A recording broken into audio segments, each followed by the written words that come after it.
Welcome back. When a major world leader visits, it's rarely just a friendly trip. India's Prime Minister Narendra Modi is coming to Malaysia at a time when the global order feels less certain. Big powers are competing, supply chains are shifting, and countries like Malaysia are trying to stay open to everyone while depending on many partners. India is rising, China is already a giant, and the US is still influential. Meanwhile, Southeast Asia sits right in the middle of it all. So what does Modi's visit really signal for Malaysia's place in the world? We ask Dr. Tan Chee Meng, who's joining me right now. Welcome, Doctor. Big powers don't make trips like this without purpose. What do you think India is really looking for Malaysia in terms of its timeliness and visibility and influence, or perhaps just looking at Malaysia as a strategic partner? I think India is looking for a strategic partner, and it's also trying to increase its influence and visibility within the region. I mean, if you've noticed for the past couple of months and a year or two, Malaysia and even Southeast Asia has gotten a lot of traction from China, from America, and from various countries. I mean, the ASEAN meeting that we actually hosted with Trump around was actually very successful, and many of the world leaders were actually here. Now, Narendra Modi was not actually present, but he actually had a Zoom call or an online call because I think he had some campaigning to actually do for the Bihar assembly elections. But I would say that India is actually looking at Malaysia as like a hub to actually enter, economic hub, where it would actually do business, it would actually increase its trade within the region, but using Malaysia as a springboard. And of course, if you're looking at what's happened with the UK and America, there are rising tensions because of the Greenland issue. So if you're looking at India, for instance, and you're allies with the Americans, and you're looking at what Trump is actually doing with its allies with it when it comes to the UK, you're probably looking for other partners and other people to actually work with so that if things actually really go sour with the US, there are other people to depend on. Well, we've seen India be a lot more active on the global stage in the recent years. We've seen a lot of movement for India in the past couple of months as well, from trade talks to even security forums. Is India trying to position itself as a counterweight in this region? And does Southeast Asia welcome that? I think there's definitely a lot of room for improvement when it comes to working between ASEAN as well as India. And we just don't want to be in a situation where we're caught in between the Americans and the Chinese. So having India as a counterweight is definitely a welcome process. Of course, India's position within ASEAN is as a moderate partner. It's the sixth largest trading partner within ASEAN, but it could actually do more in the process. And when more trade actually occurs between ASEAN and more investments and even more partnerships occur between ASEAN and India, that definitely would actually bring lots of welcome investment and lots of balancing that we actually need in order to counter the influence of the Chinese and the Americans coming into the region. Right. We talk about Southeast Asia. We look at ASEAN. ASEAN countries prefer not to take sides. They prefer to remain neutral. But what we are seeing is perhaps on the global stage, it is becoming more apparent and perhaps even getting sharper in terms of where these countries stand or perhaps with who. Is it becoming harder for countries like Malaysia to stay neutral when more powers are looking for closer ties?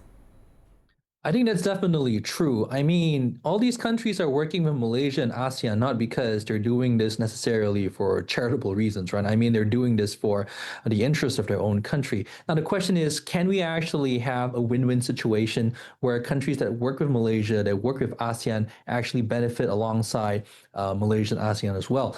I think this is something that we have to look very carefully into. Now, the thing is, we don't want to be seen as siding with either the Americans or the Chinese because these two forces are loggerheads with one another.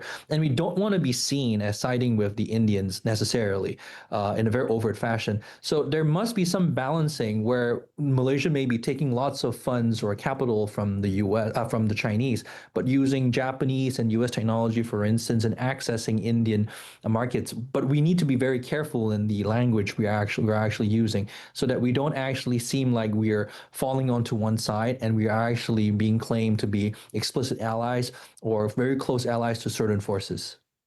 Right, so careful of the language we're using. We can't appear to be too one-sided, and therefore we need to strike that balance. China remains Malaysia's largest trading partner by far. Then there's India, which is an emerging trading partner. From a very blunt economic view, how important is India to Malaysia when we compare China's importance to Malaysia today? Well, China is the number one trading partner of Malaysia, followed by Singapore and the US. So you're talking about a lot of money that's actually involved. Now, India is not the largest. It's relatively moderate. You're talking about 20 billion US dollars, around 80 to 90 billion ringgit. In terms of total trade between India and Malaysia. Now, just because it's moderate, it's not at the very top, doesn't mean there's no room for improvement. In fact, I would say that owing to the fact that the Western companies and many tech companies are trying to hedge against the ire of the US. And so they're moving their supply chains out of China into different places like Southeast Asia or even South Asia. So, for instance, you're looking at Apple. Apple has significant manufacturing capacity right now in India, but they also need microchips, semiconductors, and Malaysia is the sixth largest exporter of these sort of things. So, the close working relationship that we actually have between India and Malaysia can actually benefit Malaysia significantly. And as in terms of tech, in terms of semiconductors and technology. So I would say that this is actually pretty good for us. It's actually something that we actually need going forward. But again, we have to be very careful to not actually fall onto one side and be actually seen as very strong, explicit allies to one of these forces. Malaysia is not a big power, it's still a growing economy, but what we have to our advantage at this point is we are in a strategic location and we're part of ASEAN. In practical terms, how much leverage does Malaysia really have when dealing with giants like India and China? I think it's very interesting because we may not be very big, but if you're looking at the Straits of Malacca, it's essentially controlled by three forces, the Indonesians, the Malaysians, and the Singaporeans. Now, the Straits of Malacca is really, really important because that's a very important export, import, as well as petroleum route, transport route. So you're talking about a transport route that's actually coveted by both the Indians, Americans, as well as the Chinese. So we may not be very, very large as far as a country and economy is concerned, but in terms of the technological advancement that we have, in terms of the potential for investment, as well as the fact that we actually sit in a very strategic area within Southeast Asia and parts of the world, means that we are prime for courting actually by all these very large forces. So if Malaysia plays its cards well, I would say that we are prime to be in a position to be making certain demands going into the future. Well, it will be an interesting trip this weekend when Prime Minister Modi is in town, and we can't wait to see what that trip brings and what other news it unfolds. Dr. Chee Meng, thank you very much for joining us and for your insights into the upcoming visit of the Indian Prime Minister. We'll speak to you soon. Thank you.